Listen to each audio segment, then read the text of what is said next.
No dia 5 de fevereiro de 1989, ocorreu uma tentativa de fuga nas celas do 42º Distrito Policial, que fica no Parque São Lucas, zona leste de São Paulo. O caso ficou conhecido na mídia como o massacre da cela forte do 42DP, pois 18 presos morreram asfixiados e policiais civis foram a julgamento pelo Tribunal do Júri. Nessa época, era comum presos ficarem detidos nas delegacias de polícia em São Paulo por muitos e muitos meses. Fugas e tentativas de fuga eram frequentes. Olha, eu me lembro bem porque havia uma gíria que dizia que os policiais civis das delegacias eram babás de presos e, por isso, não tinham tempo de executar a função principal, que era investigar crimes. Nesse período, foi criada uma função policial civil nos distritos da capital paulista que foi apelidada de Denorex. Denorex era uma função designada pelo investigador-chefe que fosse bacharel em Direito a assumir as atribuições de delegados de carreira nos feriados e finais de semana. A verdade é que Denorex era o nome de um shampoo anti-caspa na época e a portaria do delegado-geral criando essa função recebeu a alcunha, o apelido de Denorex. Veja a propaganda e você vai entender o apelido criado para a nova função na Polícia Civil de São Paulo naquela época. Mas Denorex tem cheiro de remédio. Mas não é. Tem cor de remédio. Mas não é. Combate a caspa, tira o excesso de É óleo. geladinho. Pra quem acha que caspa não tem remédio. 18 presos morreram no 42DP, sendo que mais 12 ficaram feridos. O resultado é que policiais civis foram parar nas barras do tribunal. Meu nome é Jorge Lordelli e eu quero logo te avisar que toda terça-feira, em 7 da noite, tem live comigo aqui no canal. E já aproveita o embalo e deixa o seu like e inscreva-se, pois nos ajuda muito a postar mais vídeos para você toda semana. Mas agora, se prepara, pois eu vou te colocar na cena do crime que aconteceu dentro de uma minúscula cela do 42DP em São Paulo, onde, num domingo de carnaval em 1989, 18 detentos morreram dentro de uma cela forte. O caso ficou conhecido como a maior chacina de presos num distrito em São Paulo. Olha, se você realmente tem o sonho, tem a vontade de passar num concurso para a polícia em qualquer lugar do Brasil, eu preciso te indicar o Instituto Oliver. Só para você ter uma noção, mais de 2.500 alunos do professor Oliver já foram aprovados e estão trabalhando na PM, na Polícia Civil, Polícia Penal, GCM, em várias cidades pelo Brasil. Olha que legal! E, além desses cursos que você vai fazer para se preparar para ser polícia, o Instituto Oliver também oferece cursos superiores sequenciais, tecnólogos, bacharelados e também pós-graduação. Então, acesse o site ou escaneie o QR Code que está aparecendo aqui na tela e dê o próximo passo para dar um up na sua carreira com o Instituto Oliver. No dia 5 de fevereiro de 89, era um domingo de carnaval. Os presos do 42DP dominaram um detento que era o faz-tudo dos carcereiros. Em seguida, eles abriram todos os cadeados das celas e foram para o pátio para tentarem uma fuga em massa. Mas o carcereiro que estava de plantão logo percebeu uma movimentação estranha e deu o alerta de motim na cadeia do 42DP. Bom, alguns policiais militares que estavam de serviço no quartel que ficava ao lado correram, é claro, para a carceragem para tentar ajudar a não deixar os presos fugirem. A tentativa de fuga foi frustrada e aí todos os presos sem roupa tiveram que ficar agachados no pátio da cadeia para uma revista nas roupas e também dentro das celas. Após concluído todo esse procedimento perigoso e estressante, ao invés dos detentos serem colocados para dentro das celas novamente, o procedimento acabou sendo outro. O investigador José Celso, que atuava como Denorex naquele domingo, mais o comandante dos policiais militares e também o carcereiro Jorge Ribeiro, Como forma de uma correção a esses presos que tentaram fugir, eles determinaram que os detentos ficassem nus e formassem uma fila indiana, ou seja, um preso atrás do outro. Apenas um único preso não foi colocado nessa fila. Era o preso que tinha a confiança dos policiais e, por isso, era ele que fazia a entrega diária das comidas dos demais detentos. Mas foi aí que o problema começou. O Denorex, os militares que ali estavam e o carcereiro abriram a chamada cela forte, que era um cubículo que tinha mais segurança, ou seja, era a cela mais segura daquela prisão no 42DP. A cela forte não tinha luz e media 1,5 metro de largura por 3 metros de comprimento, muito pequeno. Esse local não tinha janela e era fechado por uma porta de ferro super resistente e praticamente impossível de ser arrombada. O carcereiro de plantão portava um chicote conhecido como rabo de tatu, que é feito de couro trançado, e à medida que todos os presos eram empurrados para a cela forte, o carcereiro chibatava as costas dos presos que tinham tentado fugir. Os presos ficaram literalmente socados na cela forte. O espaço era diminuto e, após todos os detentos serem empurrados, mas parecia uma verdadeira lata de sardinha.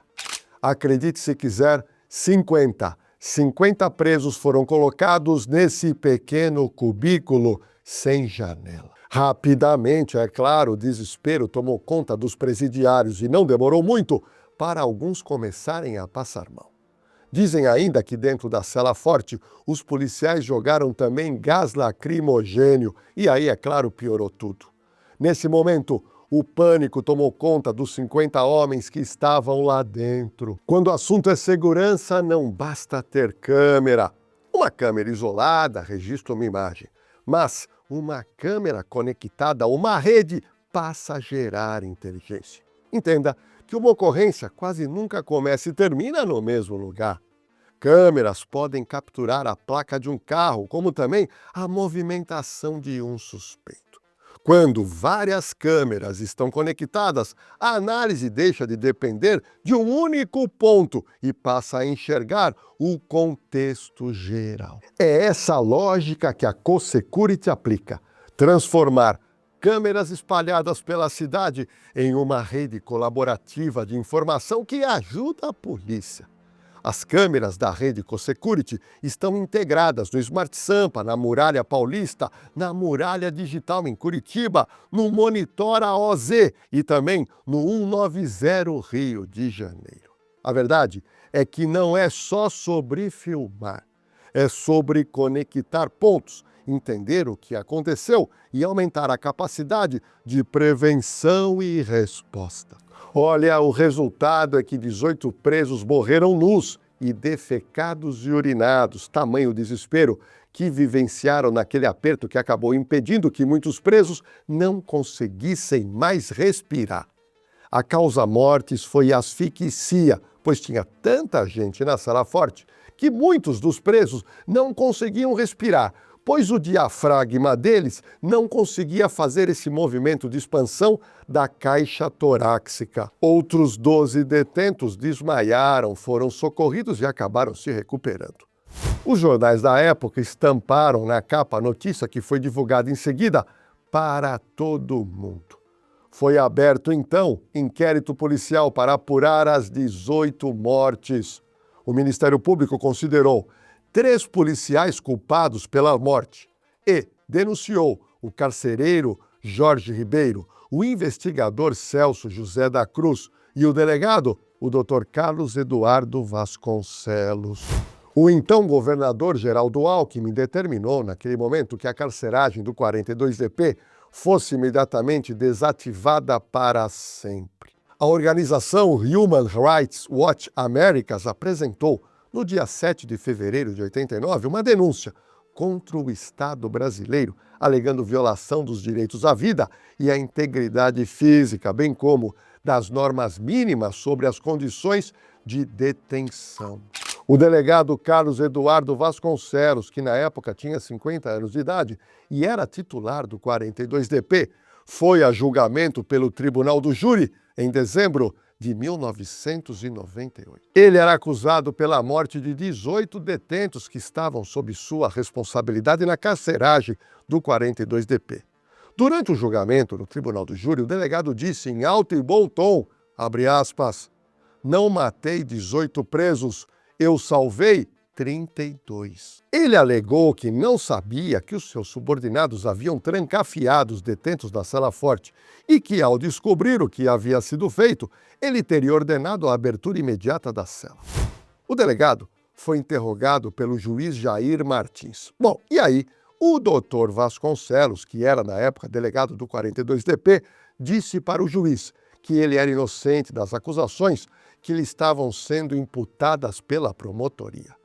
Já o promotor Antônio Carlos da Ponte, do primeiro Tribunal do Júri da capital, disse que era pedir para Vasconcelos a mesma condenação já dada para os outros 2 policiais civis acusados da chacina do 42DP. Após 76 horas de julgamento, o delegado Carlos Eduardo de Vasconcelos foi absolvido por 5-2 no Fórum de Vila Mariana. Foi, na verdade, a segunda absolvição do Vasconcelos. Em 96, ele foi julgado inocente e a promotoria recorreu do resultado, provocando esse novo julgamento. O investigador Celso José da Cruz, com 53 anos de idade, ele foi absolvido pelo júri popular por 7-0. Já o carcereiro José Ribeiro foi condenado a 45 anos de prisão e foi encaminhado ao presídio especial da Polícia Civil.